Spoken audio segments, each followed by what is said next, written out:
The rain hammered against my windshield like angry fists as I sat paralyzed behind the wheel. Through the cascading water, I could see her, my wife of 5 years, locked in an embrace with a stranger. Their lips met beneath the glass awning of Aurora and Chase, the coffee shop where Alyssa and I had our first date. My fingers tightened around the coffee cup in my hand. Extra vanilla latte with oat milk, just how she liked it. A surprise for her on this miserable Tuesday morning. Funny how life works. I stepped out of the car without grabbing my umbrella. The cold rain soaked through my shirt immediately, but I barely noticed. Time seemed to slow as I approached them, each step heavier than the last. I could see Alyssa's red lipstick, the shade she only wore for special occasions. Not for me apparently, but for him. She didn't notice me at first. Her eyes were closed, one hand resting on his chest. When she finally opened them and saw me standing there, her expression transformed from passion to shock in the space of a heartbeat. Her mouth opened, but no words came out. "Mark," she finally managed, taking a step back from the man. "What are you doing here?" I extended the coffee cup toward her with a steady hand that surprised even me. I thought it would be a nice surprise. My voice was eerily calm. Seems we're both full of surprises today. The stranger, tall, with the polished look of someone who spent more on haircuts than I did on shoes, cleared his throat. "We should probably." "This is professional," Alyssa cut in, her voice taking on that pitch it always did when she was lying. I'd ignored that pitch many times over the years, hadn't I?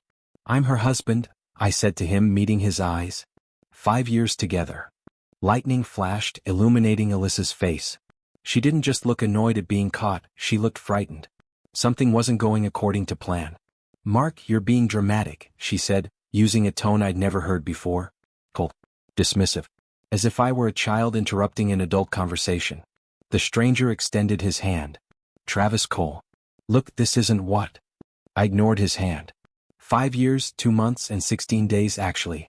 Travis withdrew his hand, glancing at Alyssa with a question in his eyes.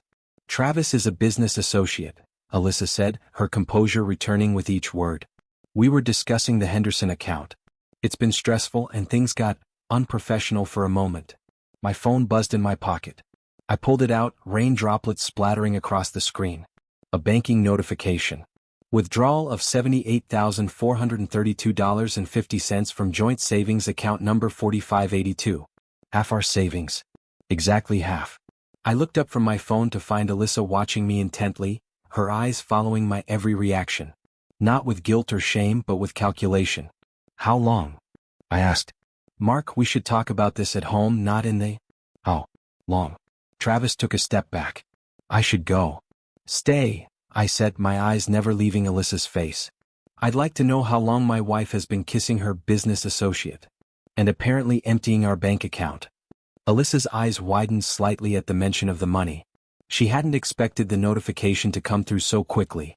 "The transfer is for a property investment," she said smoothly. "I was going to tell you tonight. It's an opportunity that..." "Stop lying." My words cut through the air like a blade. "For once in our marriage, just stop lying." The coffee in my hand had gone cold, rain diluting it to a pale brown. I let it fall to the sidewalk, the liquid splashing across my shoes and the hem of Alyssa's designer pants. "You didn't even take your name off the bank notification," I said with a hollow laugh. "Amateur mistake." Another flash of lightning, closer this time. The thunder that followed seemed to reverberate through my chest. "Go home, Mark," Alyssa said, her voice hardening. "You're making a scene over nothing." It wasn't nothing. The kiss, the money, the calculated look in her eyes, none of it was nothing. And somewhere deep inside, beyond the shock and the betrayal spreading through my chest, something clicked into place. A puzzle piece I hadn't known was missing. "I don't think I'm the one who's been making scenes," I said quietly. "But I think I'm finally seeing the show for what it is." I turned and walked away, the rain washing over me. My phone buzzed again in my pocket. Another bank notification, no doubt. The dismantling of our life together, condensed into digital alerts. Behind me, I heard Travis ask, "Is he going to be a problem?" I didn't wait to hear her answer. I couldn't face our home, the carefully selected furniture, the photos of us smiling on beaches and mountain tops, the bed we shared. Instead, I drove to Dylan's place, my best friend whom I hadn't seen in months because of Alyssa's work dinners, that always seemed to fall on our guys' night. Dylan opened his door, surprise washing over his face. "Mark? Man, you're soaked. Can I come in?" My voice sounded foreign to my own ears. Dylan stepped aside, concern replacing surprise. What happened? I walked straight to his kitchen and grabbed a beer from his fridge, drinking half of it in one go before answering. I just caught Alyssa kissing some businessman named Travis outside Aurora and Chase. Dylan's face fell, but not in shock, in resignation. He sank into his couch, rubbing his hand across his face. You knew, I said. It wasn't a question. He couldn't meet my eyes. I saw them together a few times. At Riverside Grill, then at that new rooftop bar downtown. They looked close. I didn't know how to tell you. The beer turned bitter in my mouth. I set it down before I could throw it. You tried to hint at it a few months ago, didn't you? I remembered now. When you asked if everything was okay between us. I brushed you off. Dylan nodded. You said I was imagining things. That she was networking for her career. I laughed, a hollow sound that bounced off the walls of his apartment. Networking. Right. There's something else, Dylan said carefully. The way they interacted, it didn't seem new. My mind raced back to when I first met Alyssa, at that bookstore where she'd been browsing business books.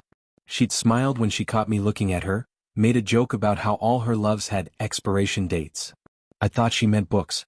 We met right after my startup got its first round of funding, I said slowly, pieces clicking together in my mind. There was that article in the local paper. Dylan watched me work through it. You think she targeted you? I don't know what to think anymore. I pulled out my phone and checked our account again. The money was definitely gone. Half of everything we'd saved, transferred to an account I didn't recognize. At 2 a.m, I finally returned home. Our apartment was quiet, but not dark. Light spilled from beneath our bedroom door. I found Alyssa still awake, scrolling through social media as if nothing had happened. You're back, she said, setting her phone down. We should talk. About Travis?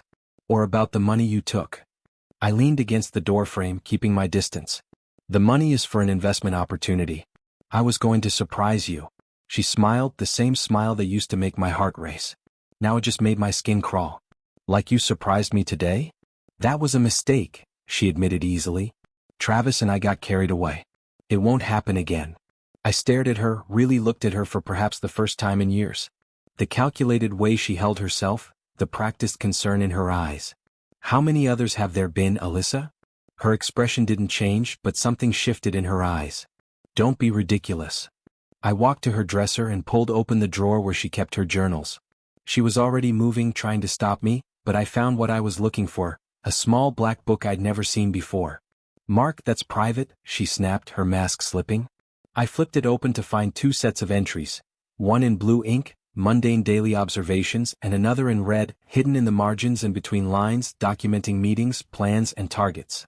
Travis gave you passion, and who was James? I asked, reading from the page. What did he give you? Career opportunities? Her face changed then, the pretense dropping away like a discarded coat. You want the truth? Fine. You gave me stability, Travis gave me passion, and James opened doors. I'm practical. You're a con artist. The words felt right as soon as I said them. Something like respect flickered in her eyes. I prefer strategist. My phone rang, an unknown number. I answered it, watching Alyssa's face. Is this Mark Harlow? A woman's voice asked. Yes. This is Danielle Cole, Travis's wife. We need to talk. Alyssa's eyes narrowed at my expression. She knew exactly who was calling. I'll meet you tomorrow, I told Danielle, then hung up. His wife? I asked Alyssa. Really? Alyssa shrugged. She doesn't make him happy. And what about me? Did I make you happy? You made me comfortable, she replied, and somehow that hurt worse than anything else she could have said. I remembered the prenuptial agreement she'd insisted on a year ago, the one I'd signed without reading carefully because I trusted her. The realization hit me like a physical blow. This was never real, was it? I asked, my voice barely audible. For just a moment, something like regret crossed her face. Parts of it were. More than I expected. My phone buzzed with a text from Dylan. Check your work email. No.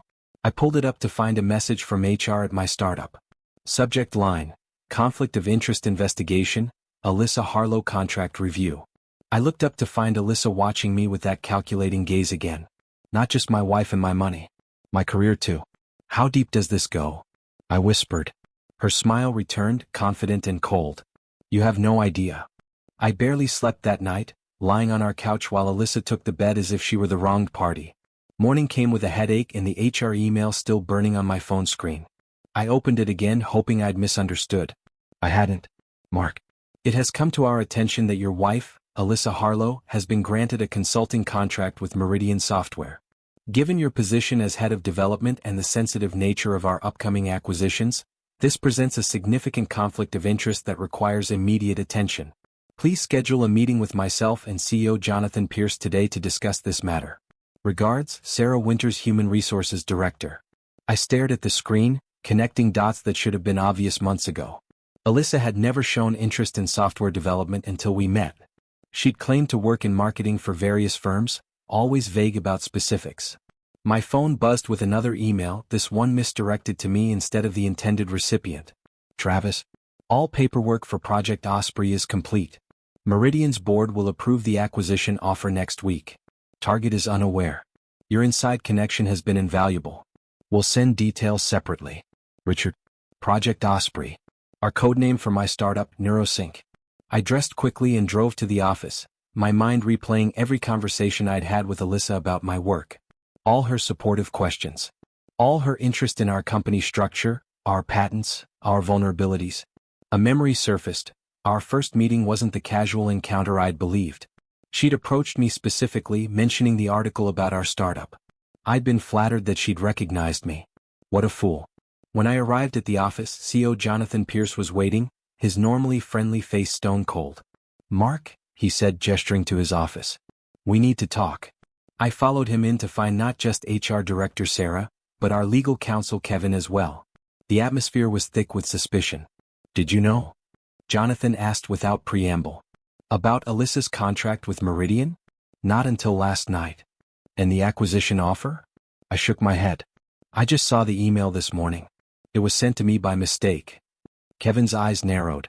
Convenient timing.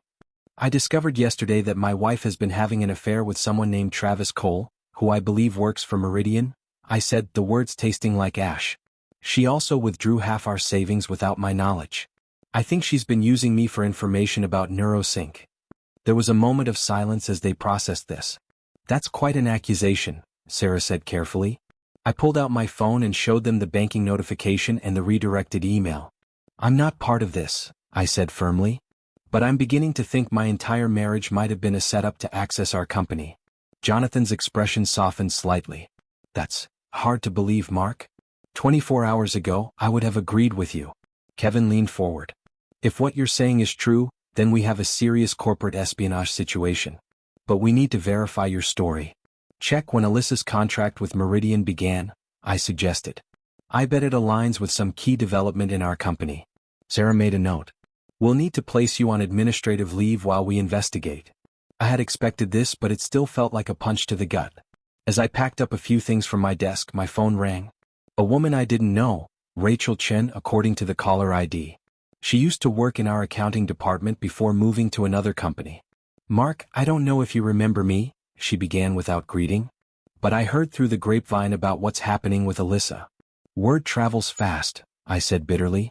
You're not the only one whose life Alyssa used as a stepping stone, Rachel said.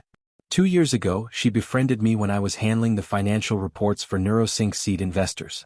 Suddenly, she knew everything about our weaknesses and strengths. My blood ran cold. Did you tell anyone? I tried, but who would believe me? She was just the friendly wife of a rising star. By the time I realized what happened, she had moved on to bigger targets. As I drove home, another call came in, this time from a man named Victor. You don't know me, he said. But I know Alyssa. Same pattern, different company, a year before you. I can help you understand what you're dealing with. I pulled over, suddenly dizzy. How many of you are there? More than you'd think, Victor replied grimly. She's good at what she does, but she leaves patterns. When I finally checked my work messaging app, I found Alyssa had posted in the company's general channel, sharing embarrassing personal details about my sleeping habits, claiming I had anger issues and suggesting I was unstable. A calculated character assassination. At home, I found our shared computer still on. Alyssa never left it unlocked. A trap or a mistake? I checked anyway and found an encrypted file that took me hours to crack. When I finally opened it, my stomach dropped. It was a detailed career advancement plan spanning 5 years, with my name appearing repeatedly as a resource to be leveraged and eventually discarded. The plan included using my professional network to facilitate a merger that would promote her to a director position at Meridian. Our entire relationship had been a business transaction, and I was the product being sold. That night I couldn't sleep. Instead, I sat in my darkened living room searching social media for Travis Cole's wife, Danielle. I found her easily, a psychotherapist with a private practice, mother of 3 children with perfectly coordinated outfits in family photos. Her profile picture showed a woman with kind eyes and a warm smile that never quite reached those eyes. We agreed to meet at a small coffee shop far from both our neighborhoods. When she arrived, I recognized her immediately, though she looked more worn in person than in her carefully curated photos. "Thank you for meeting me," she said, sliding into the chair across from me. Her voice was steady, but her hands trembled slightly as she set down her purse.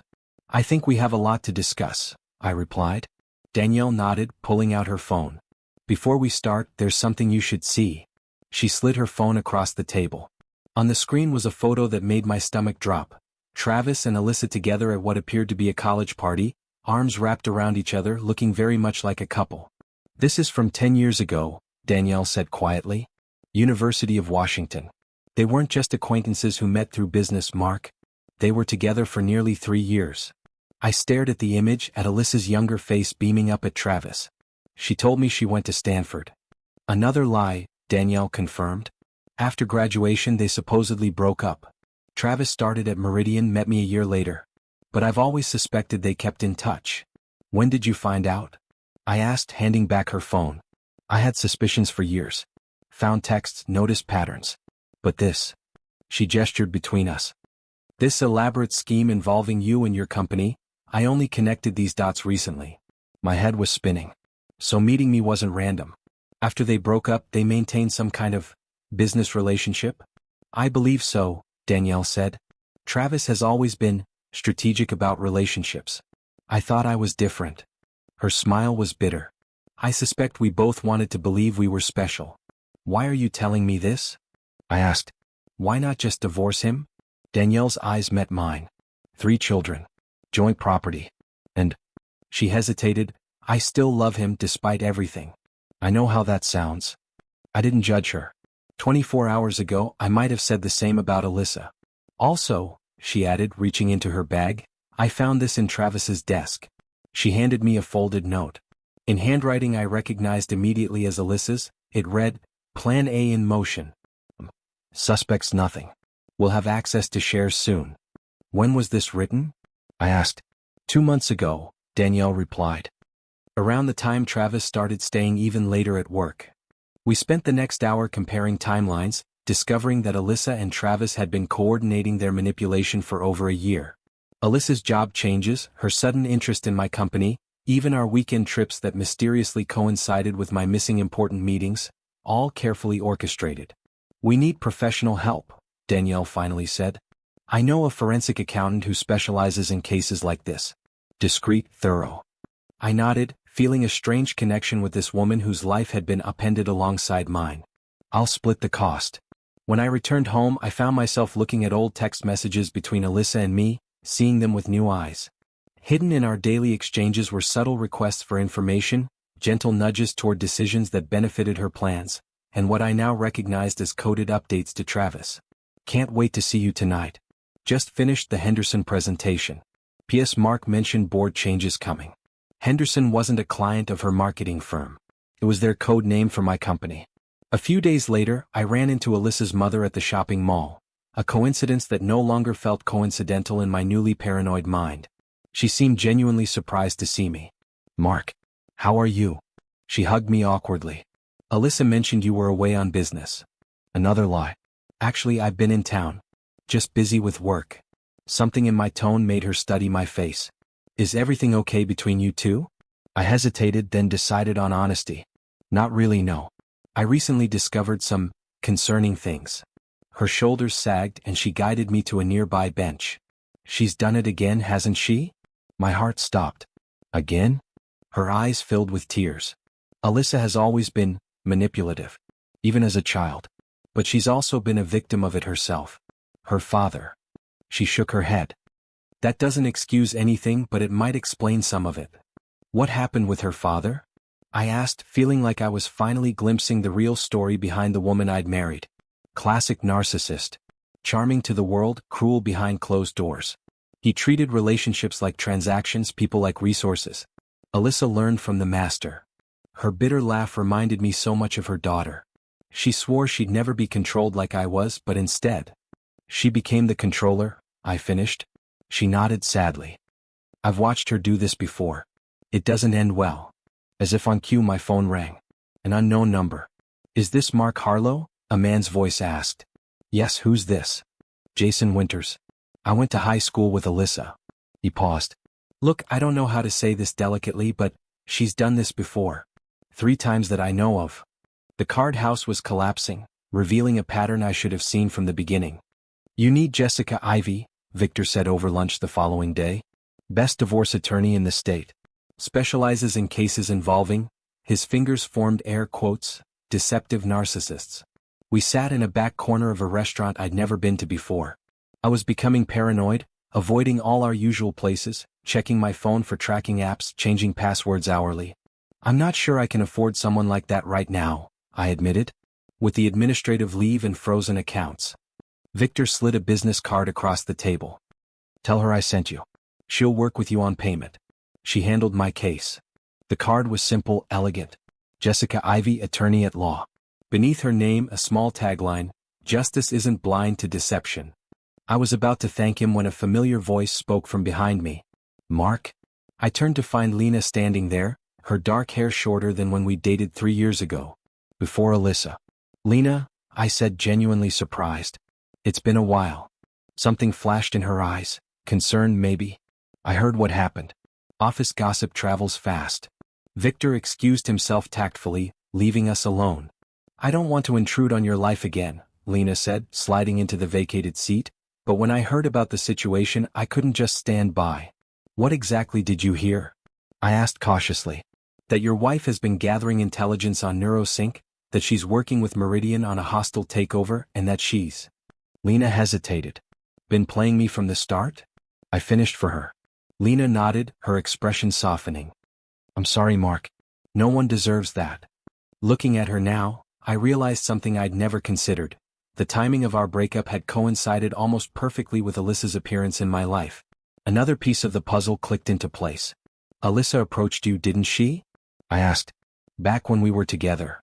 Lena's surprised expression confirmed my suspicion. How did you know? Just connecting dots I should have seen long ago. She sighed.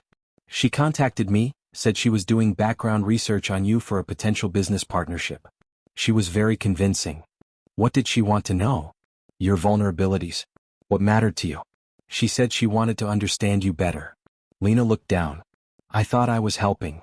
The revelation stung, but I was beyond being surprised by Alyssa's manipulation. Lena, I remembered, worked in cybersecurity. I could use your help if you're offering. I need to recover some deleted messages between Alyssa and Travis.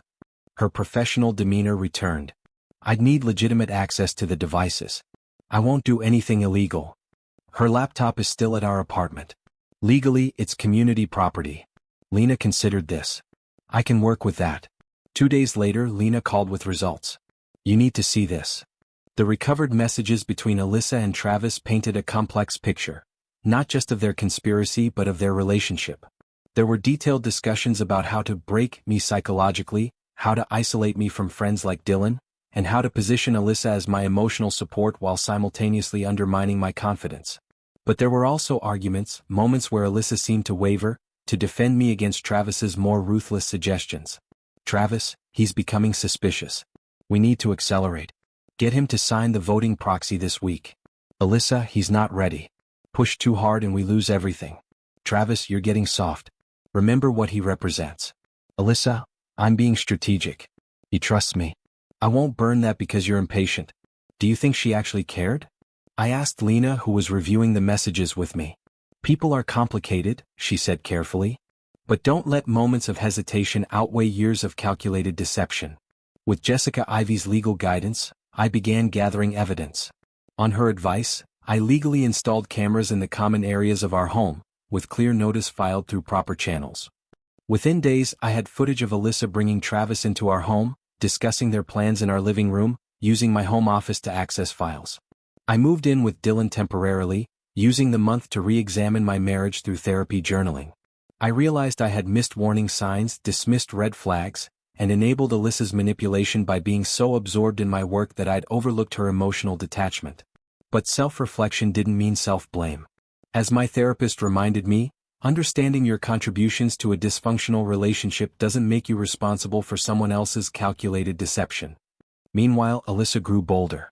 She attempted to break into my bank accounts using knowledge of my personal security questions. Anonymous threats arrived by email, which Lena traced back to one of Travis's business partners. When the day came for our first divorce mediation meeting, I arrived to find Alyssa had brought her support group.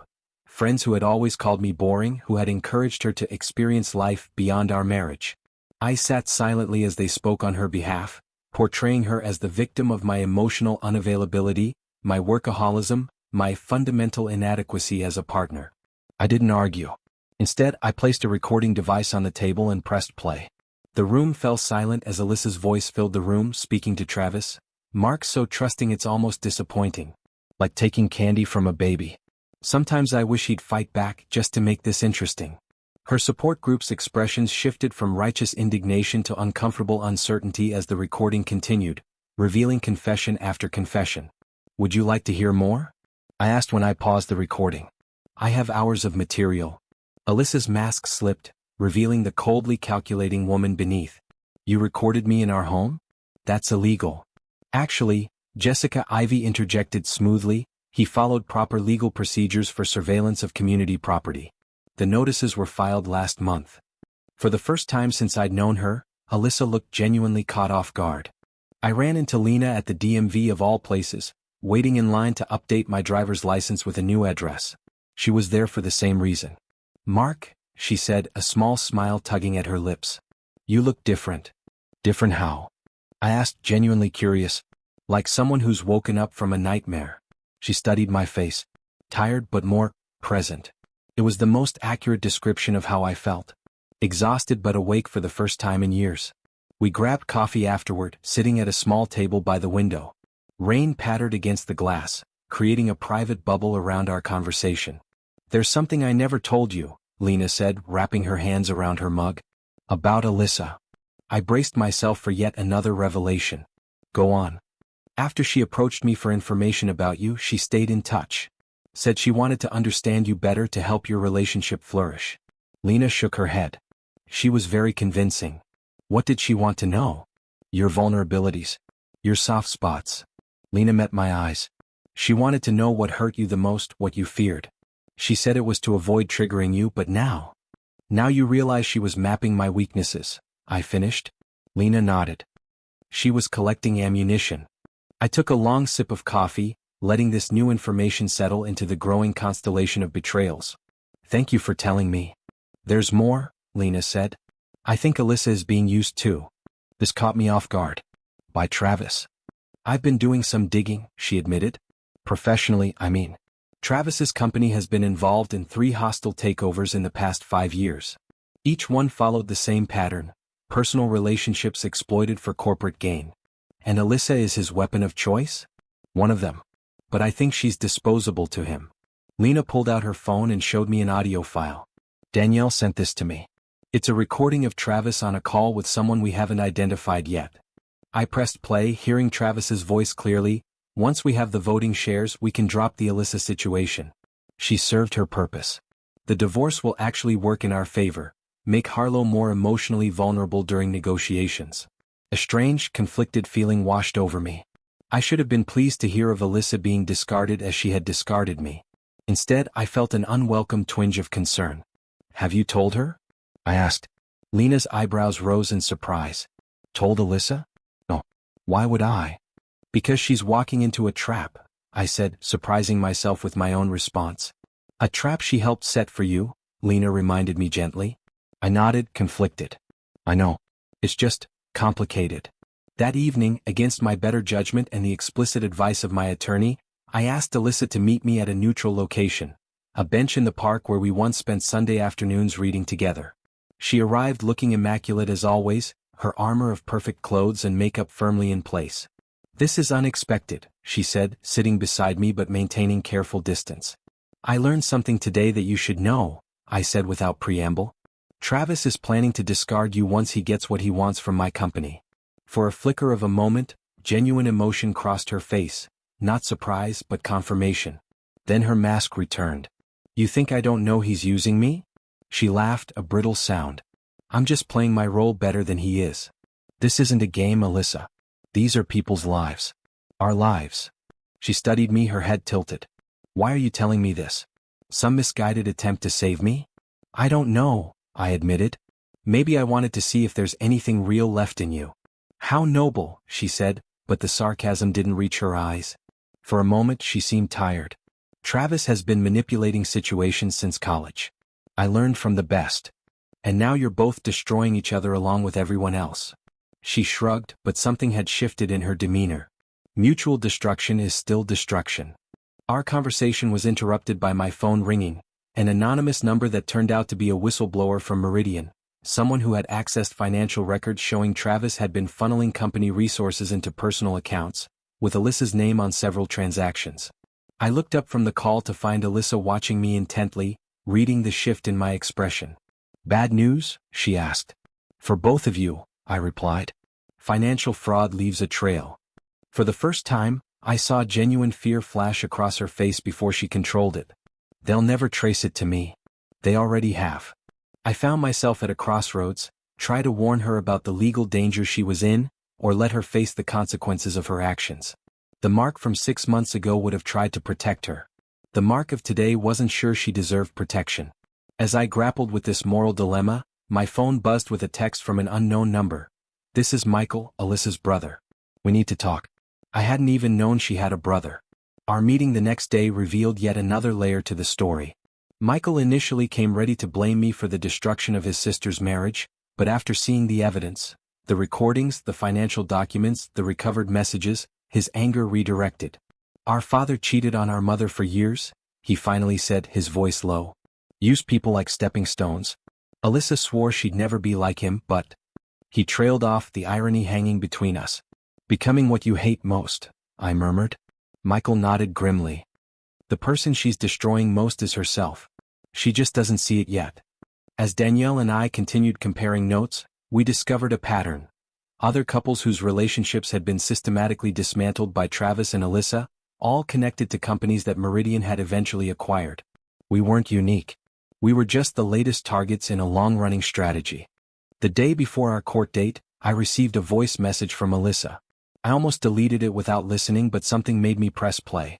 "Mark," her voice came through softer than I'd heard it in months. "I don't expect you to believe anything I say anymore." "I wouldn't." She paused and I could hear her take a shaky breath. "Tomorrow will be ugly. I know that.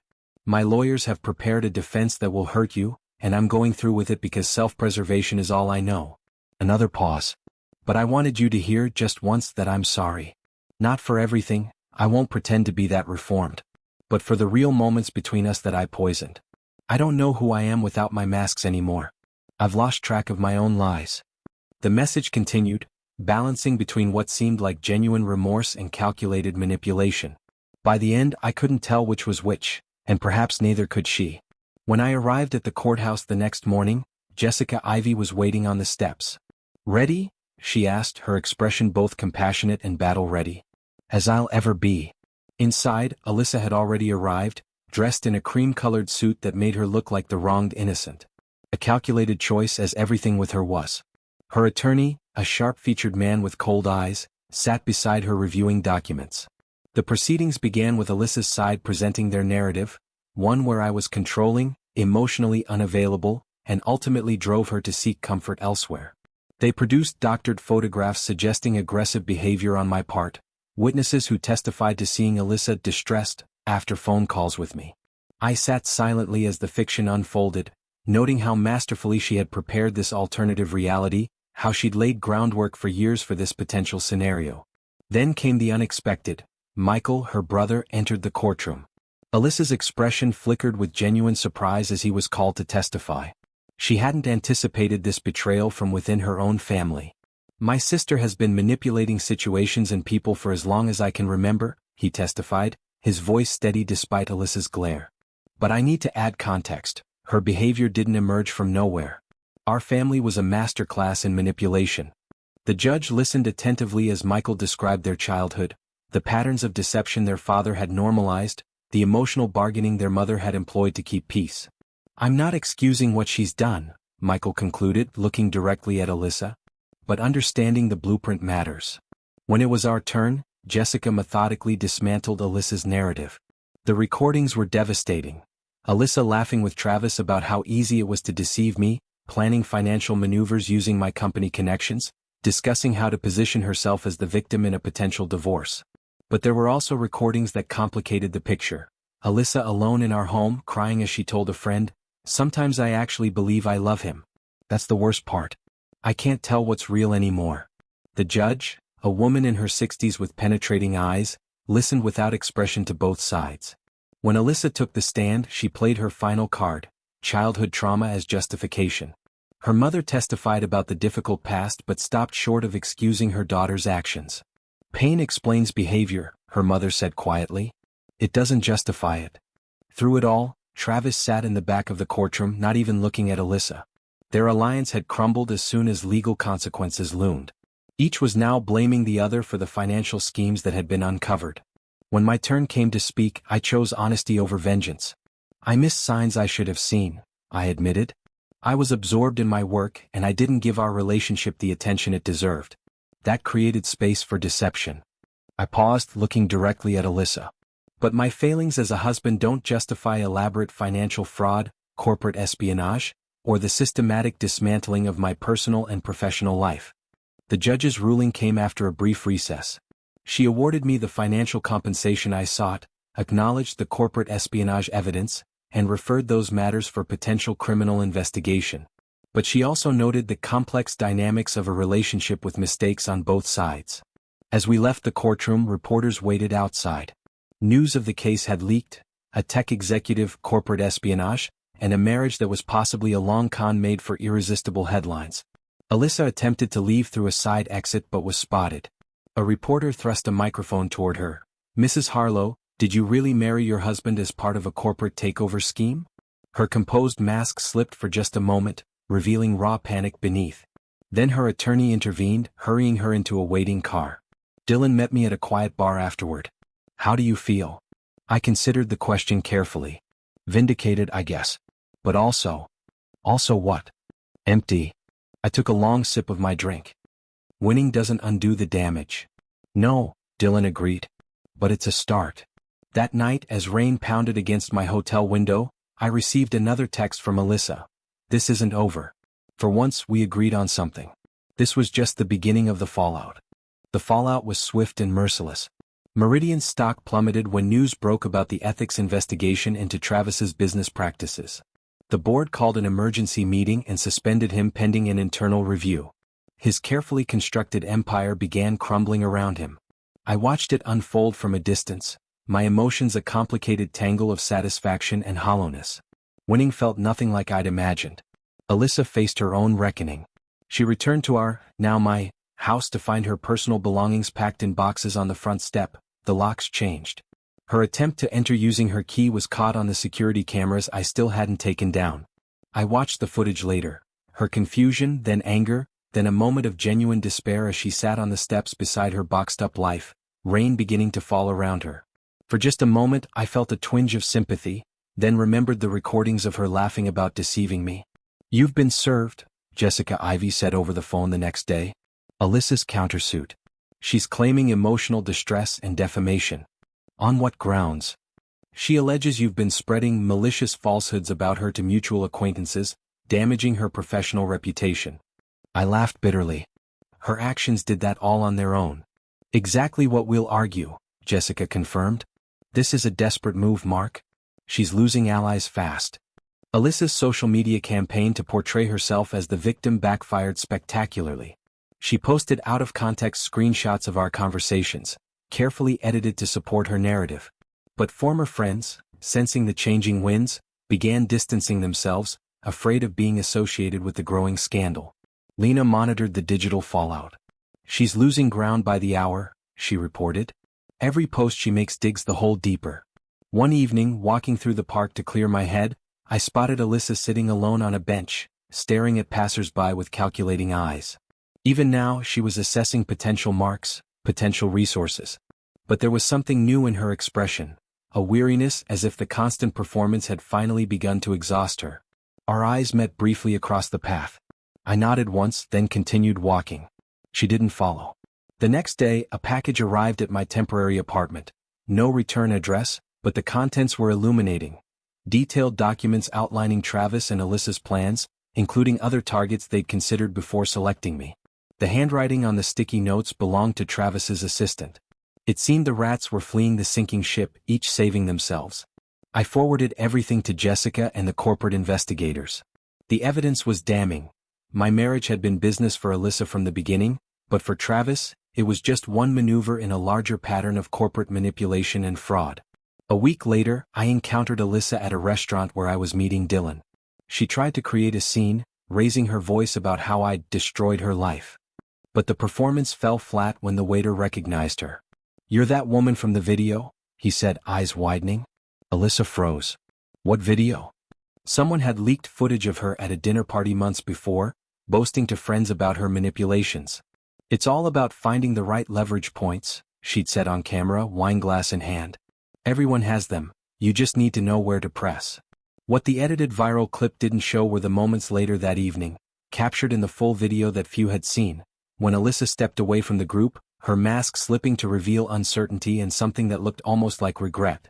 The complexity of her character was lost in the public narrative that now branded her simply as a villain. Travis, desperate to save himself, publicly denounced Alyssa, claiming she had masterminded everything, that he'd been misled by her manipulative tactics. The irony wasn't lost on anyone who knew them both, two manipulators trying to manipulate their way out of consequences, turning on each other when cornered. Meanwhile, my career began to recover. The board at NeuroSync, satisfied that I'd been a victim rather than a co-conspirator, ended my administrative leave. Colleagues who had distanced themselves during the investigation now reached out with awkward support. I returned to work to find my team had protected my projects in my absence. "We never believed you were involved," my lead developer said simply. As police began investigating the financial crimes aspect of the case, Travis started cooperating in exchange for leniency. He provided authorities with access to communications and financial records that implicated Alyssa further. She was left alone, abandoned by everyone who had once been her ally. I watched her Instagram presence transform from carefully curated success to increasingly desperate attempts to maintain the illusion of control. At night, I still woke from dreams where we were happy, where our marriage had been real.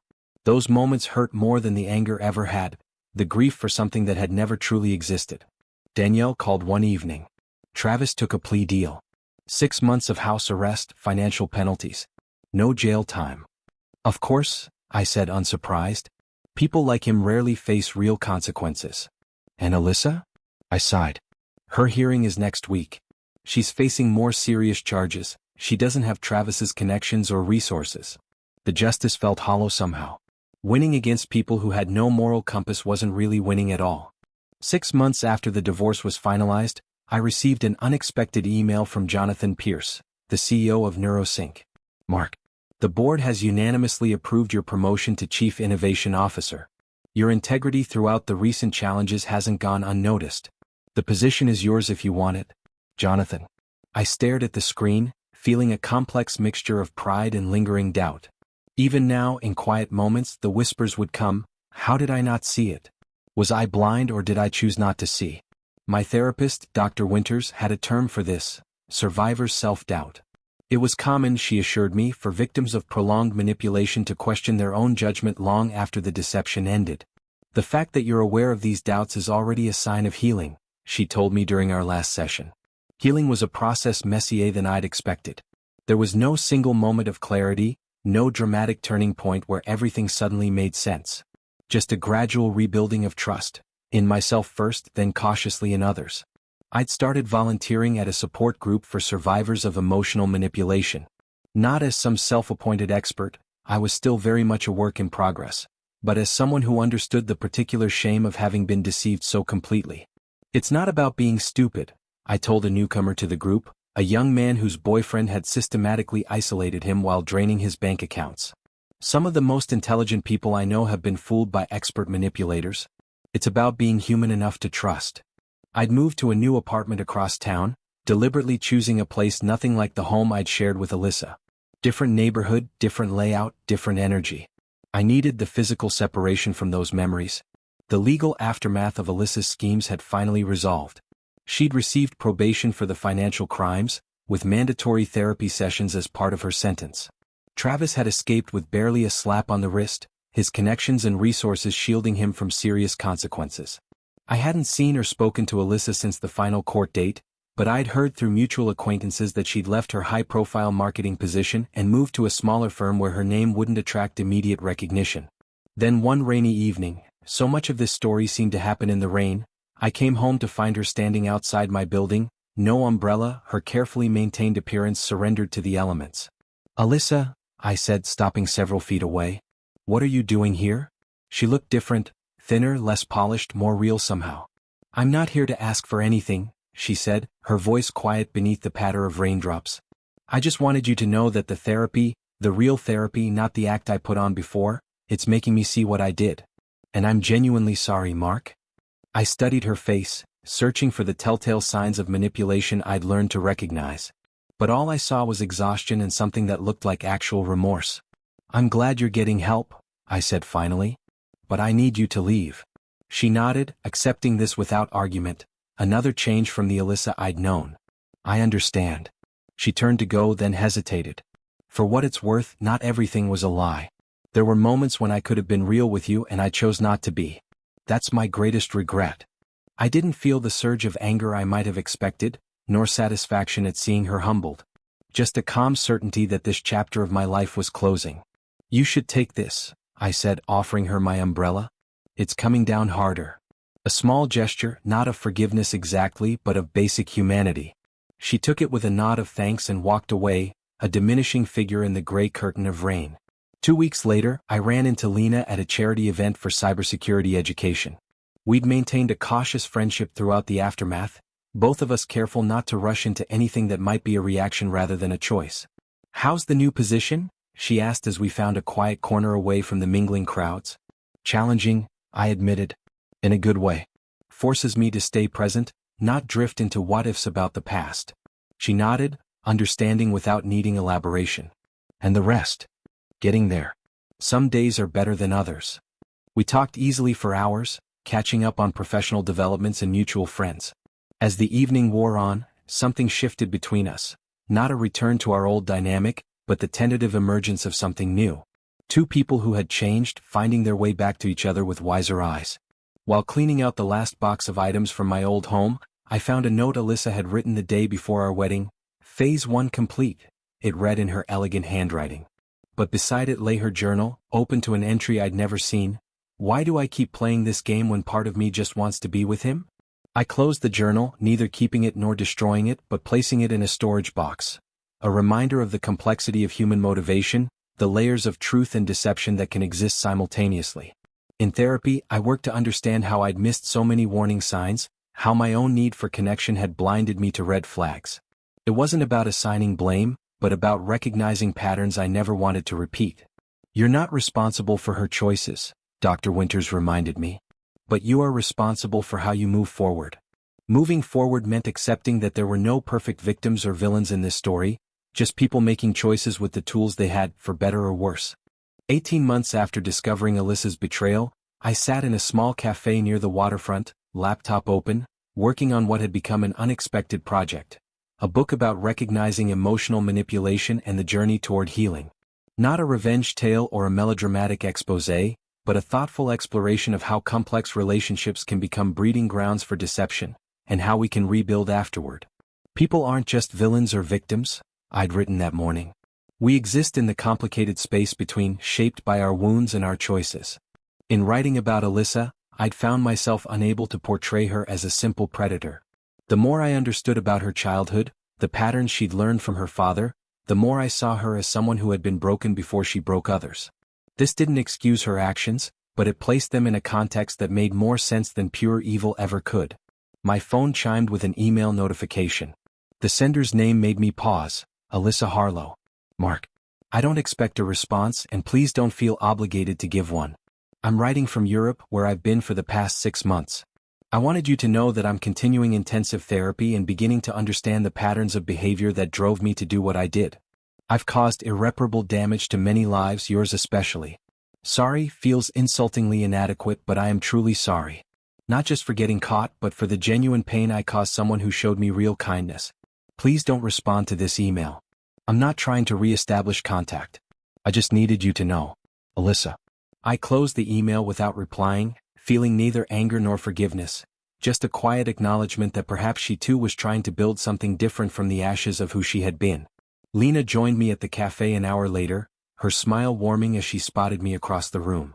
Our relationship had evolved gradually over the past year, built on careful honesty and the shared experience of having once been manipulated by the same person. Working on the book? She asked, sliding into the seat across from me. I nodded, closing my laptop. Just finished the chapter on rebuilding trust. Appropriate, she said with a small smile. She reached across the table, her fingers brushing mine. I've been thinking about us. What about us? My feelings for you never really went away, she said carefully. But I know we're both different people now than we were before. I don't want to rush back into something just because it's familiar. I turned my hand to hold hers properly. So what do you suggest? Let's discover who we are now. Together. Slowly. The wisdom in her approach resonated deeply. We were both cautious now, but caution born of experience was different from fear. My friendship with Danielle had been another unexpected development. After the court cases concluded, we'd stayed in touch, finding common ground in our experiences. Her children had come to see me as a kind of uncle, and I treasured the Sunday afternoons spent at their home, helping with homework or building elaborate Lego structures. You should write about the aftermath, Danielle had suggested during one such visit. Not just the betrayal, but what comes after. That's the part people need most. She was right. The dramatic revelation made for a better story, but the quiet rebuilding afterward was where the real transformation happened. The book launch came a month later, a small event at an independent bookstore. I'd expected perhaps a dozen attendees, mostly friends supporting my venture. Instead, the room filled with people I'd never met, many of whom approached afterward to share their own stories of deception and recovery. Some had been victims like me. Others, more unsettling, admitted to having once been manipulators themselves before recognizing the damage they caused and changing course. Their stories reinforced what I'd come to believe, that the line between deceiver and deceived was thinner than most people realized. I heard through professional circles that Travis had served his shortened sentence and immediately returned to the corporate world, though at a much smaller firm with diminished influence. The system that had nurtured his particular brand of sophisticated manipulation had ultimately protected him from its worst consequences. I felt no triumph at his fall, nor outrage at its incompleteness. His life, like Alyssa's, like mine, would follow its own complicated path toward whatever redemption or repetition awaited. I purchased a new house that summer, a modest place with a deck facing west, where I could watch the sunset over the city. Though I'd kept a few meaningful items from my past, most of my furnishings were new, chosen specifically for this next chapter of my life. On a warm evening in August, I sat on that deck reading a letter from someone whose life had been changed by my book. You helped me recognize what was happening before I lost everything, they wrote. You may have saved my life. My phone rang, Lena calling to confirm our dinner plans. For the first time in years, I felt genuine warmth spread through me at the sound of her voice, untainted by doubt or suspicion. Meanwhile, in a small European village, Alyssa sat in her therapist's office, slowly rebuilding herself into someone new, a process as painful as it was necessary. As for me, I was learning the most important lesson of all. Sometimes what feels like the end of your world is actually just the beginning of your real life. Not perfect, not unmarked by pain, but authentic in a way that matters more than any illusion of perfection ever could.